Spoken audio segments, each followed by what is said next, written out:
Oi, gente, vamos lá. Nossa aula agora, depois da aula da revisão que a gente fez, na aula de duplicação do DNA, vamos falar agora do processo de transcrição. Né? Então, o processo de transcrição é quando o RNA pega o dado do DNA e transcreve. Né? Então, ele passa esse dado para uma mensagem que agora vai ser lida em RNA. Né? Existe um dogma central na biologia molecular, né? E esse dogma central ele diz que o sentido da vida, né, é o 5 linhas, 3 linhas, né, que a gente já viu. E que todo DNA vai originar um RNA e esse RNA vai originar uma proteína. Então, quando a célula necessita de uma proteína específica, a sequência de nucleotídeos da região apropriada de uma fita de DNA, de uma molécula de DNA, ela é inicialmente copiada sob a forma de RNA. Então, esse processo é o de transcrição. É como se eu pegasse uma carta,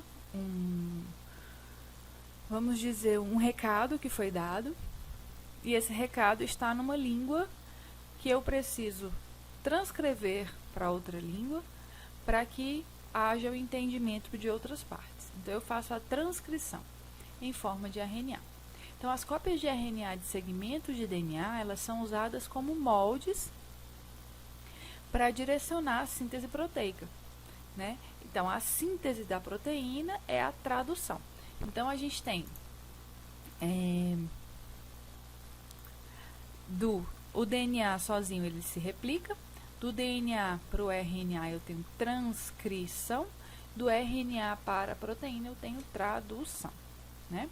Então, o DNA, aquela fita dupla, helicoidal, ele se replica, né? A gente viu o DNA polimerase, aquele monte de enzimas, né? Ele faz uma fita desse DNA quando solicitada pela célula. Um segmento dele vai ser transcrito em forma de RNA, inicialmente RNA mensageiro, que vai sair do núcleo para o citoplasma, onde vai se acoplar a um ribossomo, onde eu vou ter a formação de um ribossomo completo, com o RNA ribossomal, e eu vou ter a ação do RNA transportador para que eu tenha a produção de proteínas. É o processo de tradução, que a gente vai ver na próxima aula. Certo? Então, hoje a gente vai se deter na transcrição. Então, a transcrição é a transferência da informação genética do DNA para o RNA.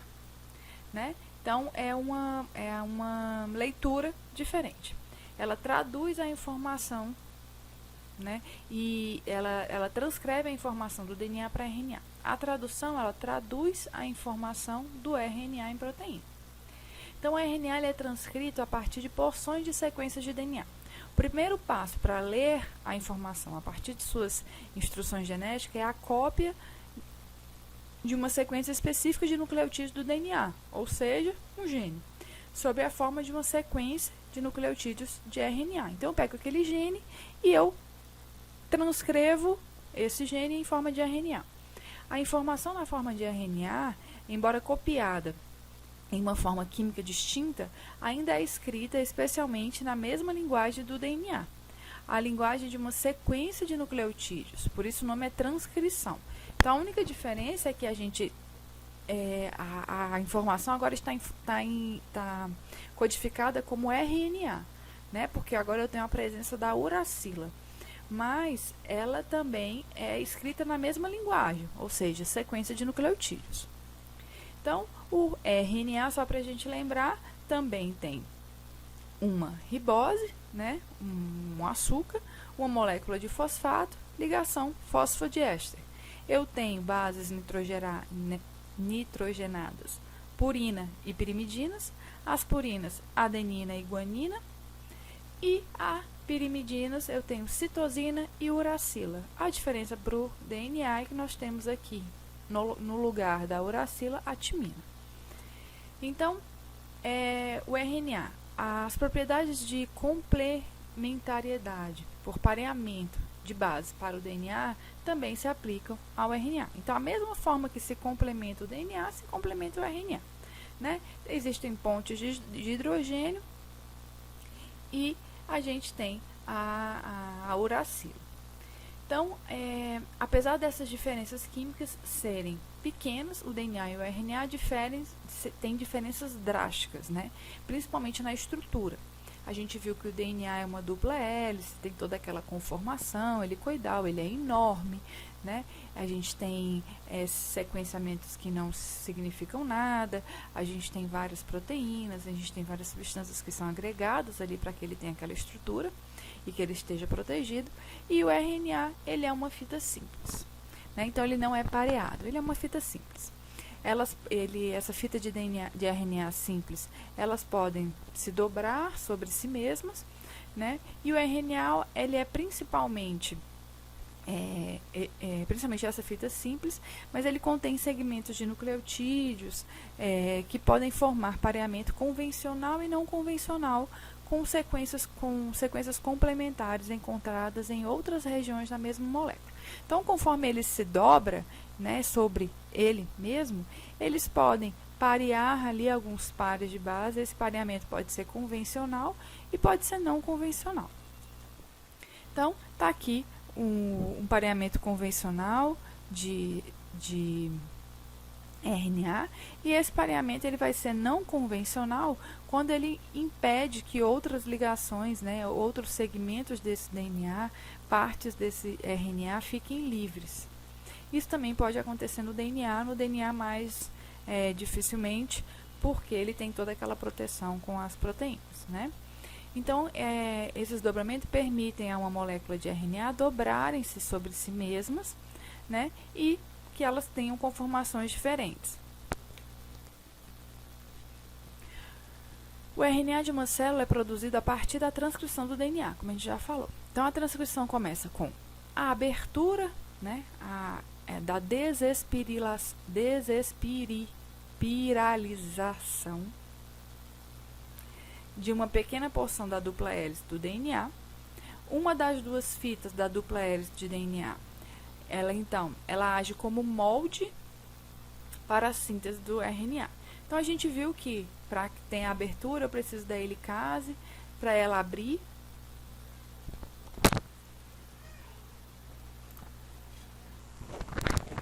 Então, vamos lá. Desculpa que eu tive que arrumar um negócio aqui no computador.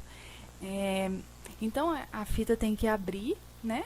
A fita abre e a gente vai ter uma cópia agora dessa fita molde, e ela vai ser copiada em forma de RNA. Então, a sequência de nucleotídeos da cadeia de RNA, ela é determinada pela fita molde do DNA, né? Então, esse pareamento vai acontecer. Então, o ribonucleotídeo a ser incorporado, ele é covalentemente ligado à cadeia de RNA em formação. Então, eu vou ter uma fita complementar formada através de uma fita molde de DNA, só que essa fita agora é RNA. Então, está aqui, tem a abertura, o sentido de produção é o mesmo, 5 linhas, 3 linhas, só que a diferença é que o RNA, ele não fica aqui pareado, né, como fica no processo de replicação. Esse RNA ele vai ser produzido e ele vai saindo da fita, né? Então, ele vai saindo da fita e a fita molde volta a se fechar, volta a se unir, pontes de hidrogênio voltam a se formar. Quando é que ele para? Quando ele acha uma sequência terminadora, finalizadora. Então, ele para de ser produzido e ele se desliga, né, e ele é liberado aí do núcleo ele se liga a proteínas e consegue sair através dos poros da membrana nuclear, ele consegue chegar até o citoplasma. Então, diferente de uma fita de DNA recém-formada, a fita de RNA, ela não permanece ligada por pontes de hidrogênio à fita de DNA molde. A cadeia de RNA, ela é deslocada e a hélice de DNA, ela vai se reassociando. As moléculas de RNA produzidas são liberadas do DNA molde sob a forma de uma fita simples. Então, a RNA polimerase, ela vai catalisar a ligação desses ribonucleotídeos e não de desoxirribonucleotídeos, ou seja, a RNA polimerase vai catalisar a ligação da cadeia de RNA. Ao contrário da DNA polimerases, né, que são as responsáveis pela replicação, a RNA polimerase ela pode começar a síntese de uma cadeia de RNA sem o iniciador propriamente dito. Então, o RNA, diferente do DNA, ele não estoca a informação genética permanentemente nas células, né? O DNA, ele replica e ele fica ali juntando informação genética, né? Para que essa célula possa se dividir, né? E tal. O RNA não, ele só é formado quando ocorre a necessidade dessa célula de realmente produzir alguma proteína específica. Então, tá aqui uma foto de RNA, isso aqui tudo são sequências de RNA sendo formadas de uma fita simples de DNA. Então, quem executa a transcrição? A RNA polimerase, né, ela é responsável por essa transcrição. Então, ela catalisa a formação de ligações fosfodiésteres, ela move-se sobre o DNA, né, desespiralizando a dupla hélice. A cadeia de RNA em formação ela é estendida em um nucleotídeo na direção 5', 3'. Né? Então, a RNA polimerase ela produz esse RNA. Então, está aqui a RNA polimerase, aqui a fita dupla de DNA. Quando ela se liga em um ponto qualquer, qual é esse ponto qualquer? Um ponto iniciador? Depende do gene que vai ser, que precisa ser da proteína que precisa ser produzida, né? Então, dependendo da proteína, sabe-se qual é o gene, então tem um iniciador.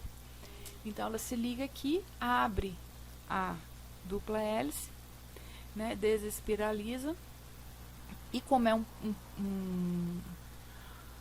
uma sequência curta, a gente não tem aquele problema da torção, da tensão superficial, né? Então, ela produz aqui o RNA, que ele sai da fita, ok? Então,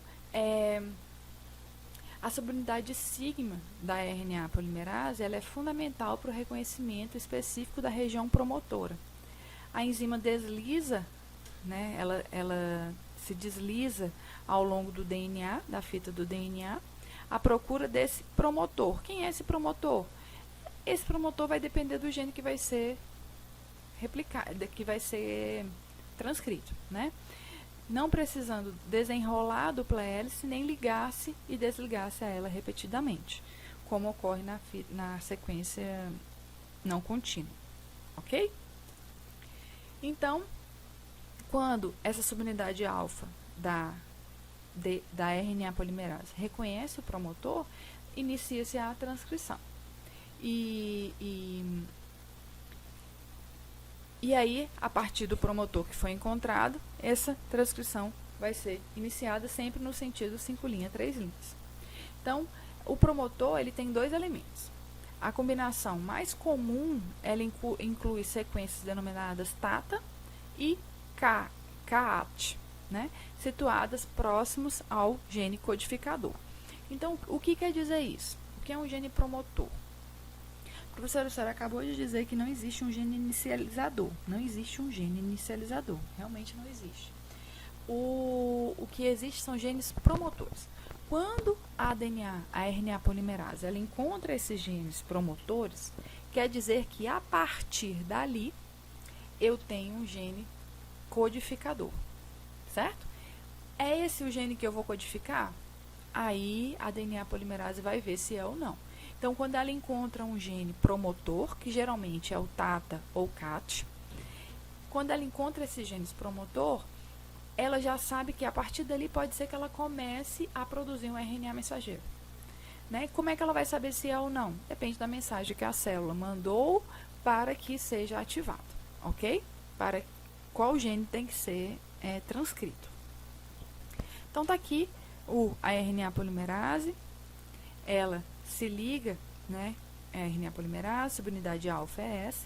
A subunidade alfa, ela encontra um gene promotor, está aqui a fita de DNA, dupla fita. Encontrou um gene promotor, ela abre essa fita, a partir desse gene promotor, e começa a sintetizar RNA mensageiro. Está aqui o RNA mensageiro sendo sintetizado.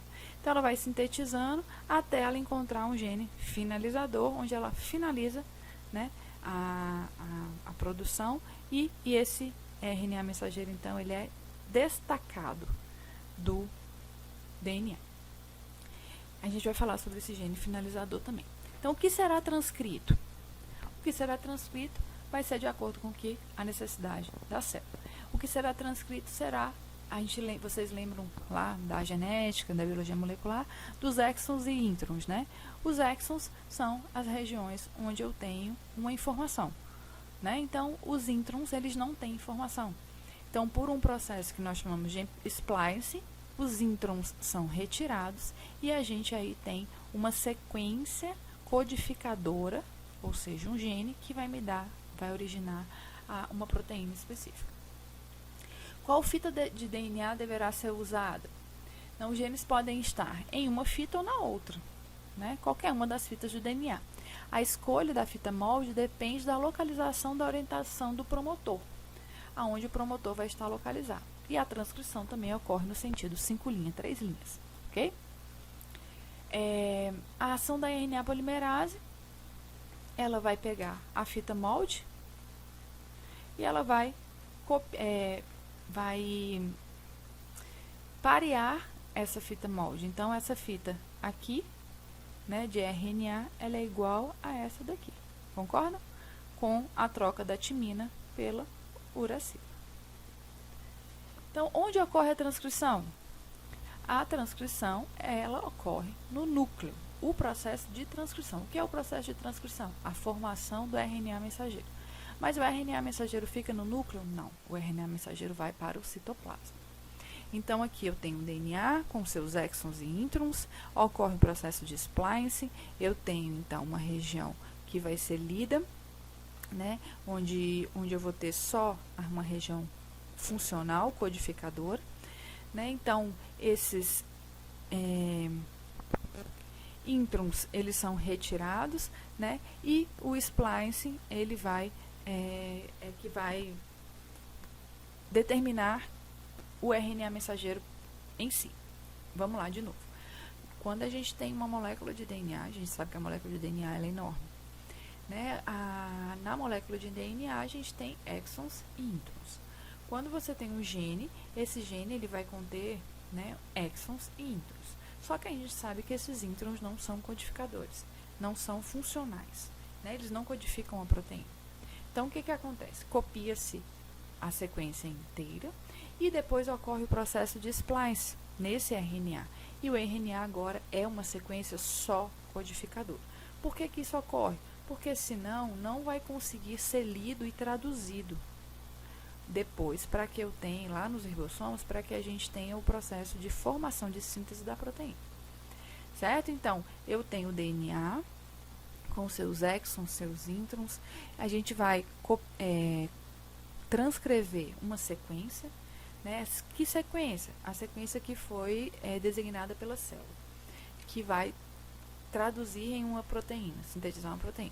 Essa sequência ela é copiada em forma de RNA, e esse RNA vem com exons e introns. Só que os introns não são interessantes. Então, o que acontece? Esses introns são retirados. Como é que esses introns são retirados? Por esse processo de splice. Então, eu tenho primeiro a formação de um pré-RNA mensageiro, que é uma cópia fiel da fita de DNA com a substituição da timina pela uracila. Depois eu tenho o splice fazendo com que esse RNA agora seja totalmente codificador. Uma vez esse splice acontecendo, esse RNA propriamente dito, ele agora vai sair do núcleo, né? Então, ele sai do núcleo e vai para o citoplasma. Como ele sai? Ele passa pelos poros dessa membrana nuclear, ele pode se unir a proteínas para ajudar nesse processo de transporte. Uma vez transportado, ele se liga nós temos no citoplasma ribossomos. Né? O que são os ribossomos? Ribossomos são conjuntos de proteínas, né? Que proteínas e nós temos também, é um complexo proteico que tem também RNA ribossômico junto, e ele é formado por duas subunidades, uma maior de subunidade 60S e uma menor, 40S. Essas subunidades elas ficam separadas e cada uma dessas subunidades tem função diferente. Mas para ter o processo de tradução, eu preciso que essas subunidades se unam. Como é que essas subunidades vão se unir? Quando esse RNA mensageiro ele sai do núcleo, ele se liga à subunidade menor desse ribossomo. E isso é um processo de ativação para ocorrer o acoplamento da subunidade maior sobre essa subunidade menor. Então, aí eu tenho o ribossomo, o complexo formado, 60S, 40S, com o RNA mensageiro ligado na subunidade menor, na 40S. Certo? Então, aí inicia-se um outro processo, que nós chamamos de tradução. Então, quais são os transcritos? As moléculas de RNA elas são copiadas a partir dos genes e são chamadas de molécula de RNA mensageiro. O produto final de uma minoria de genes é o próprio RNA. Dos 30 mil genes, aproximadamente 27 mil genes codificados são codificadores de proteínas. Então, eu tenho genes que vão codificar proteínas e eu tenho 3 mil genes aproximadamente que vão codificar RNA. Que é RNA? RNA mensageiro, transportador, ribossômico, certo? Então, nós temos alguns outros tipos de RNA que não vai vir ao caso, mas os principais, os mais importantes, é RNA mensageiro, ribossômico e transportador. O mensageiro é aquele que vai transcrever a mensagem, é o que codifica a proteína. Os ribossomais ou ribossômicos, eles formam a estrutura do complexo ribossômico, e ajudam na síntese proteica. E o transportador são aqueles que servem como adaptador, como um transporte, eles unem os aminoácidos à codificação. Então, eles trazem esses aminoácidos para que a gente consiga formar aí a cadeia peptídica. Então, RNA mensageiro, uma fita simples. RNA transportador, ele tem um formato diferencial, ele tem um formato de trevo, um formato de L, que depois a gente vai falar mais. E o RNA ribossômico, eles são estruturas que fazem parte do complexo ribossômico, ok? Então, como é a RNA polimerase, ela vai reconhecer o início da transcrição pelos genes promotores. Tata, CAT. Tata, tá aqui, Tata, e CAT, tá aqui, certo? Então, elas reconhecem, se reconhecendo, elas iniciam, onde elas vão iniciar a transcrição. Como ocorre essa transcrição? Então, a gente já viu, DNA, fitas de DNA, essa estrutura maior aqui é a RNA polimerase, ela se liga, ela procura o gene promotor, ela achou a fita codificadora, tá aqui, ela abre, então ela começa, essa é a fita codificadora, então ela começa a transcrever da outra fita, ela usa essa fita de molde, para quê? Para que essa fita de RNA seja idêntica a essa daqui, ok? Então, ela vai produzindo, ela vai passando aqui em cima, vai produzindo e a fita de RNA vai saindo, certo? E ela sozinha faz esse processo de desanelamento, e não tem aquele processo de tensão. Por quê? Porque é uma sequência curta, não é uma sequência longa. Não é como a duplicação do DNA, que é feita no DNA inteiro. Então, quais são os tipos de RNA polimerase? Eu tenho RNA polimerase 1, 2 e 3. As três são estruturalmente parecidas, similares, e compartilham algumas subunidades, como a subunidade alfa, que a gente viu, mas transcrevem diferentes tipos de genes. Então, a diferença entre elas, principalmente, é o que elas vão ser capazes de transcrever. Então, a polimerase 2, elas geralmente transcrevem as proteínas, a maioria das proteínas, a maioria é transcrita pela RNA polimerase 2. A polimerase 1, RNA ribossômico, a polimerase 3, RNA transportador, ribossômico também. certo? E alguns outros genes. Ah, isso aqui é importante, professora? Não é que é de suma importância, mas você precisa saber que não existe só um tipo de RNA polimerase. E o que diferencia entre elas é o que elas vão transcrever, ok? Então, a interação dos fatores de transcrição com o DNA. Os fatores de transcrição, eles estabelecem o contato com o DNA por meio de grupamentos químicos, né? Então, os fatores de transcrição reconhecem o DNA dos promotores por suas bases. Nesse sítio, sem necessidade de romper as pontes de hidrogênio, os aminoácidos dos fatores de transcrição interagem com as bases e se ligam a elas. Então, nós temos substâncias que nós chamamos de fatores de transcrição, que eles ajudam no processo da transcrição. Então, esses fatores, né, eles ajudam no reconhecimento, na ligação da RNA polimerase, para que ocorra o processo de transcrição de uma forma correta.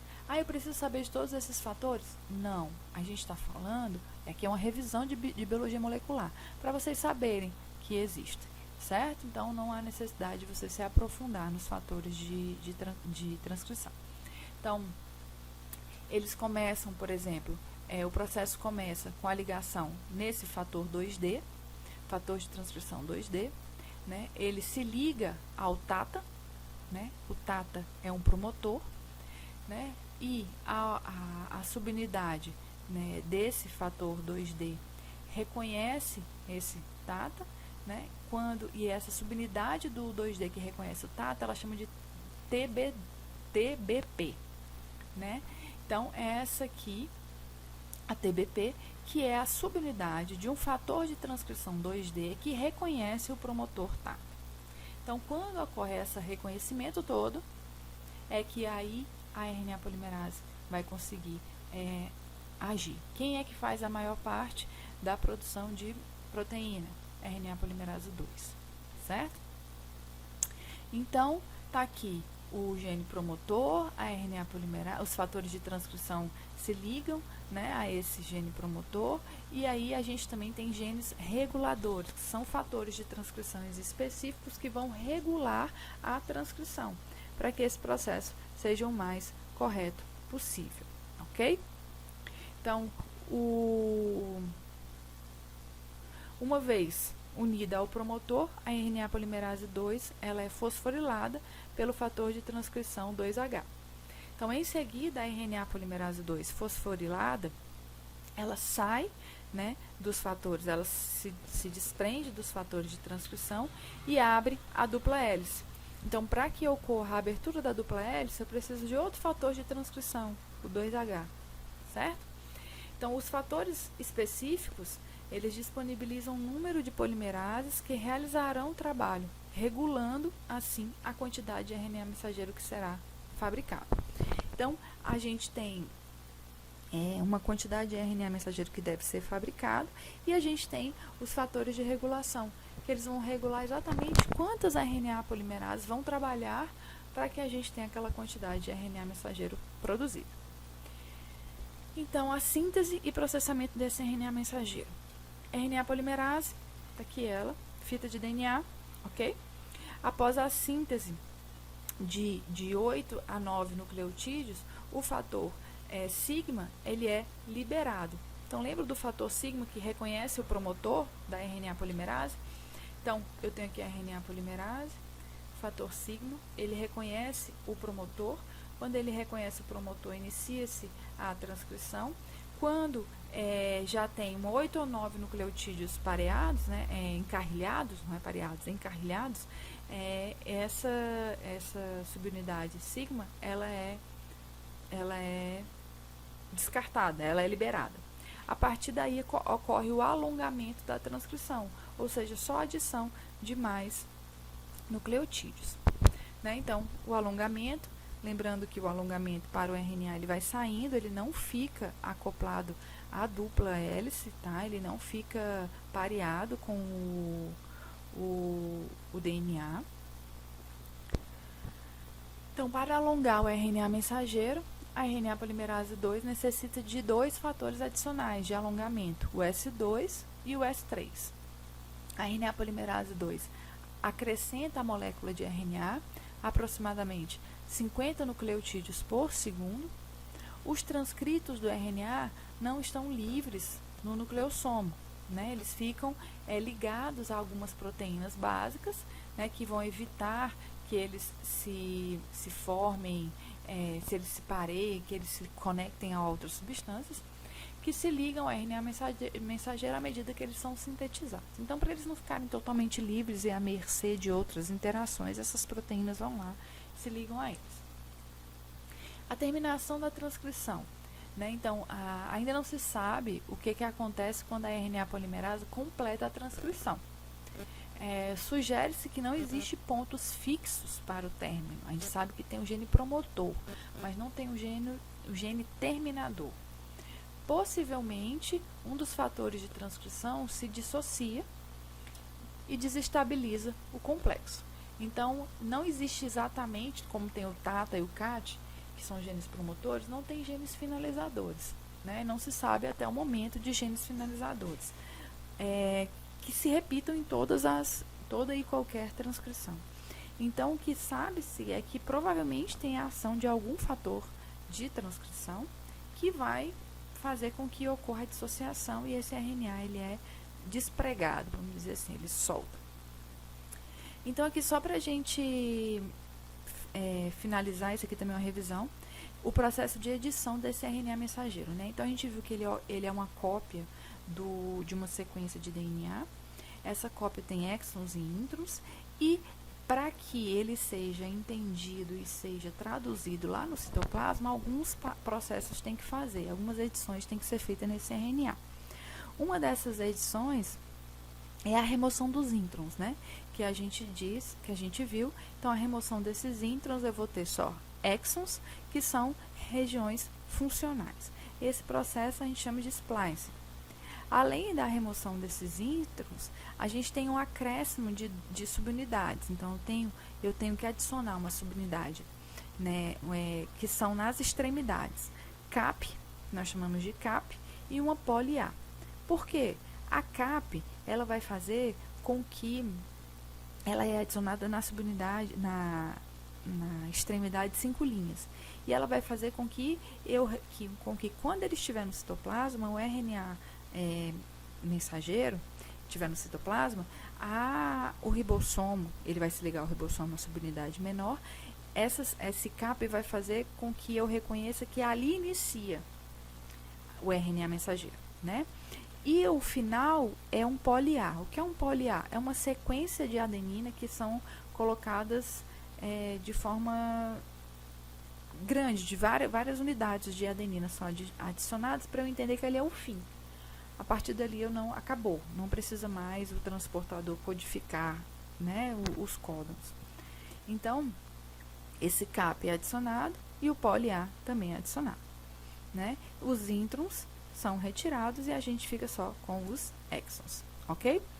Então, na extremidade 5 linhas, eu vou adicionar um CAP, né, que nada mais é do que um capuz, que vai evitar a degradação da extremidade 5 linhas por fosfatases e nucleases, e também é necessário para conectar esse RNA mensageiro ao ribossomo, no início da tradução. Então, ela é necessária para esse reconhecimento no ribossomo e também protege a extremidade 5 linhas. Então, está aqui a CAP, que é a 7-metilguanosina. É essa região aqui, é a CAP, ok? Ela é adicionada na unidade 5 linhas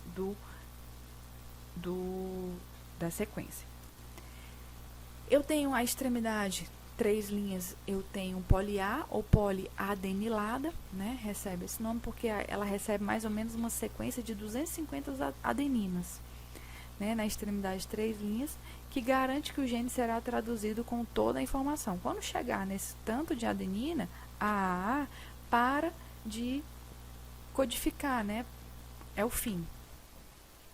Então, tá aqui DNA, RNA polimerase 2, a RNA mensageiro sendo formada. Quando, por algum motivo, ocorre o corte, né, parou a produção, na extremidade 5 linhas eu tenho a adição do CAP, na extremidade 3 linhas eu tenho o poli-A. Isso finaliza, além disso ocorre o splicing, né, retirada dos exons. O RNA é clivado, a enzima polimerase adiciona as adeninas, né? Então, o RNA mensageiro recém-transcrito é denominado RNA nuclear heterogêneo, HNRNA, né? Isso é o pré-RNA mensageiro, que é a mesma coisa, onde a gente vai depois retirar os introns e eu vou ter somente os exons, né? Então, eu vou adicionar na subunidade 5 linhas o CAP e o poli-A, né? CAP ou o poli-A, e o poli-A na extremidade 3 linhas. O splicing a gente já viu, né? Onde eu tenho a conservação dos exons, que são as unidades funcionais. O spliceossomo é a estrutura que vai permitir que esse splicing ocorra, né? Que é necessário para que ela se organize em torno do RNA, para que a gente não perca nenhum nucleotídeo do exon, porque senão eu posso perder a codificação dessa sequência. Né? Então, aqui está o spliceossomo, é essa estrutura, onde ele tira os introns e a gente fica só com essa outra estrutura. Mais uma vez. Ó, os introns vão sendo retirados, certo? HNRNP, né, é a parte dos introns não ativas, né, a parte do RNA, onde eu tenho os introns, é o pré-RNA mensageiro. E tá aqui depois elas são unidas. E eu tenho aí a formação do RNA mensageiro propriamente dito. Ele vai para o citosol, para o citoplasma, se liga a proteínas para não ser degradado no núcleo e para facilitar esse transporte também passa pelos poros da membrana nuclear e chega até o citoplasma. Mais uma vez, né, liga-se a proteína, que sai os introns, eu tenho CAP 5 linhas, né, o CAP 5 linhas, eu tenho poli-A 3 linhas e agora ele sai. Uma vez fora, ele vai encontrar a subunidade menor, né, o do ribossomo 40S, ele se liga a essa subunidade menor. Quando ele se liga a essa subunidade menor, uma outra subunidade maior do ribossomo se acopla e a gente começa a tradução. Então, aqui mais algumas atividades para vocês responderem. Qualquer dúvida me perguntem, foi tudo dito na aula. Certo? E a parte dos procariotos eu não falei, porque aí a parte mesmo de biologia molecular não entra